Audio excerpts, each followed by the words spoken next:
Halo Sobat Cerita Om BM. Assalamualaikum warahmatullahi wabarakatuh. Kali ini ada cerita dari kota Waringin, Kalimantan Timur. Seorang perempuan yang berjuang demi menghidupi anak-anaknya dengan menjadi pegawai salon dan merangkap jadi perempuan aplikasi hijau.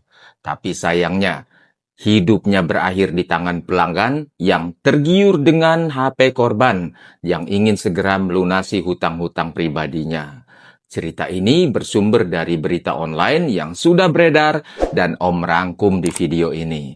Sebelum lanjut, silakan di like, subscribe, dan bagikan video ini ke teman-teman kalian.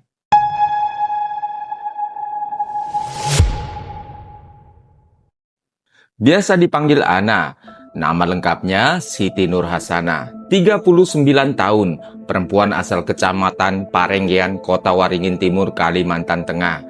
Dia sudah lama merantau ke Kecamatan Telawang untuk bekerja.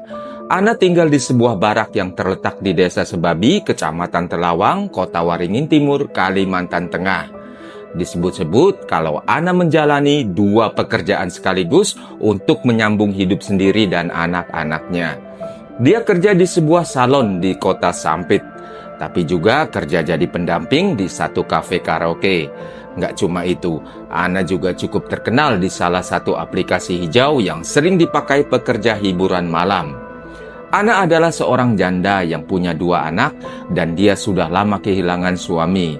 Menjadi orang tua tunggal yang menjalankan dua peran sekaligus tentu tidaklah mudah. Meski kadang-kadang Ana ada niatan menyerah untuk menyambung hidup, tapi ketika mengingat anak-anaknya, Ana menjadi kuat dan tegar.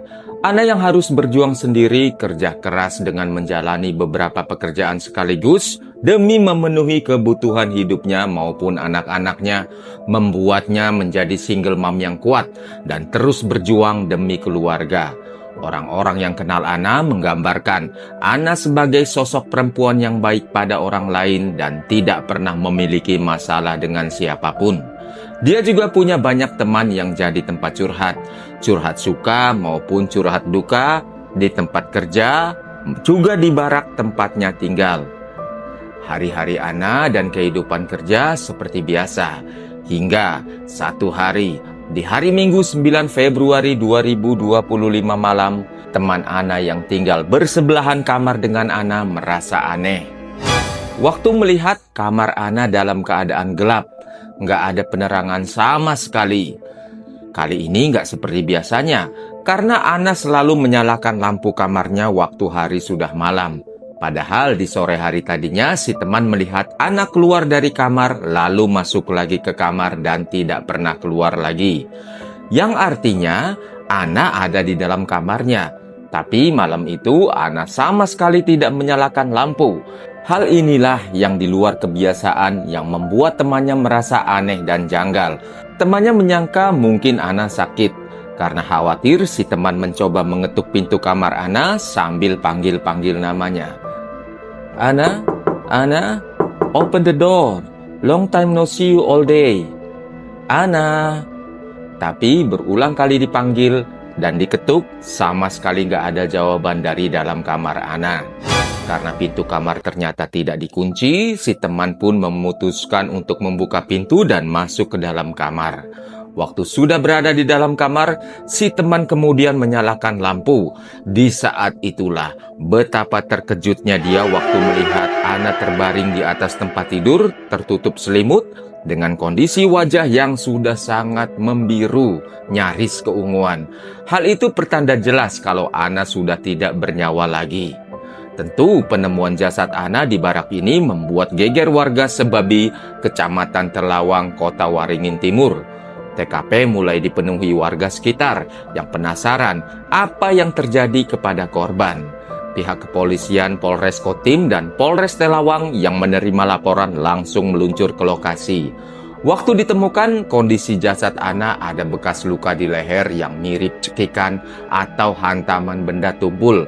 Kepolisian yakin jika korban kehilangan nyawa karena dihabisi oleh seseorang. Tapi waktu itu polisi belum menemukan bukti yang kuat yang bisa membuktikan dugaan tersebut. Minimnya alat bukti dan saksi awalnya membuat kematian korban misterius. Berbagai pertanyaan muncul, apakah korban tewas dihabisi atau ada faktor lain yang belum terungkap? Polisi bekerja keras untuk mengungkap kasus ini. Tim Inafis Polda Kalimantan Tengah diturunkan untuk membantu tim Inafis Kota Waringin Timur. Meski minim saksi waktu kejadian, tapi dari hasil penyelidikan awal, pihak kepolisian menemukan sejumlah barang bukti yang mengarah kemungkinan adanya tersangka dalam kasus ini. Salah satu petunjuk kuat adalah hilangnya HP korban yang diduga dibawa kabur oleh pelaku. Dari tanda-tanda yang ditemukan, ada indikasi kuat jika kematian korban merupakan kasus pencurian dengan kekerasan yang menyebabkan korban meninggal dunia.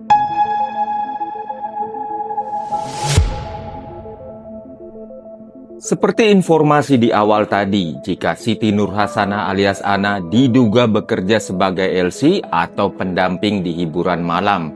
Dia rupanya cukup dikenal di satu aplikasi hijau yang sering dipakai oleh para pekerja hiburan malam. Sehingga dugaan sementara bahwa pelaku penghilangan nyawa korban adalah salah satu dari kliennya. Penyidik terus menelusuri jejak komunikasi terakhir korban sebelum kejadian untuk mengidentifikasi sosok yang diduga terlibat dalam insiden tragis ini. Polisi juga melacak handphone korban yang hilang. Sampai akhirnya 4 hari setelah jasad korban ditemukan, tepatnya di Kamis 13 Februari 2025, tim gabungan berhasil menangkap pelaku yang telah menghabisi nyawa Siti Nurhasanah alias Ana. Pelaku diketahui berinisial MA, 25 tahun. Lelaki asal Karawang, Jawa Barat ini ditangkap pada saat sedang berada di mes karyawan sebuah perusahaan tempatnya bekerja. Dalam penangkapan itu, MA berusaha melawan dan melarikan diri, sehingga terpaksa pihak kepolisian harus menghadiahinya timah panas pada kakinya. Setelah itu, pihak kepolisian berhasil mengamankan MA beserta sejumlah barang-barang bukti, termasuk 3 buah HP milik korban yang belum sempat dijual. Selanjutnya, tersangka digiring ke kantor polisi untuk pemeriksaan lebih lanjut. Pada polisi, MA mengakui perbuatannya yang sudah menghabisi nyawa korban karena tergiur harta benda kepunyaan korban. MA mengaku kalau dia sedang bermasalah ekonomi dan hutang 3 juta rupiah yang harus dia lunasi secepatnya. Dia tergiur mengambil harta korban untuk melunasi hutang-hutangnya. Dan berikut kronologi kejadian penghilangan nyawa Siti Nurhasanah alias Ana. Menurut tersangka, dirinya kenal korban lewat aplikasi micet. Dan pertama kali dirinya menyewa jasa Ana pada hari Jumat 7 Februari 2025. Saat itu, MA membayar Ana sebesar 250.000. Pada kencan pertama itu, MA melihat di dalam kamar Ana ada barang-barang berharga, termasuk 3 HP yang menurutnya jika HP-HP itu dijual, pasti akan cukup untuk melunasi hutangnya. Sejak saat itu, dia mulai menyusun rencana untuk mengambil barang-barang berharga milik Ana dengan menghabisi nyawanya. Puncaknya di hari kejadian, di hari Minggu 9 Februari 2025. MK menghubungi Ana berpura-pura akan memakai jasanya. Tanpa curiga, Ana mengiyakan dengan mengajak MA untuk datang ke barak sama seperti sebelumnya. Dari rumah, MA telah menyiapkan double stick yang sebelumnya dia ambil dari rumah pamannya. Dan sekitar pukul 3 sore, dia datang ke barak. Sesampai di sana, dia dan Ana melakukan hubungan badan.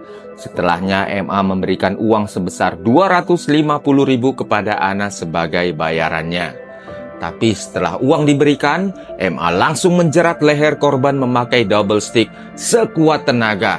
Ana sempat berusaha melawan dan melepaskan jeratan, tapi Ana kalah kuat.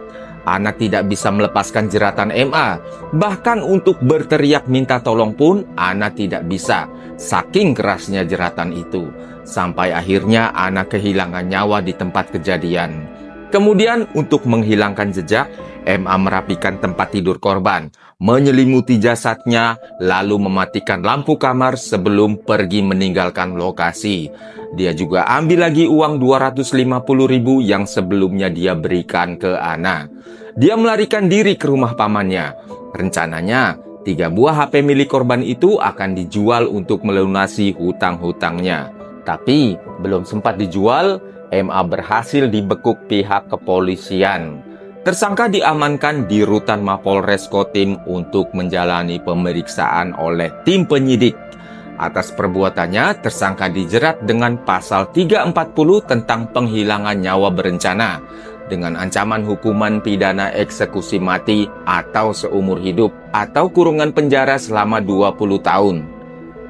Oke guys, semoga Ana yang berjuang semasa hidupnya demi anak-anak dan dirinya mendapatkan keadilan. Semoga pelaku dihukum setimpal dengan perbuatannya yang membuat anak-anak korban sekarang menjadi yatim piatu.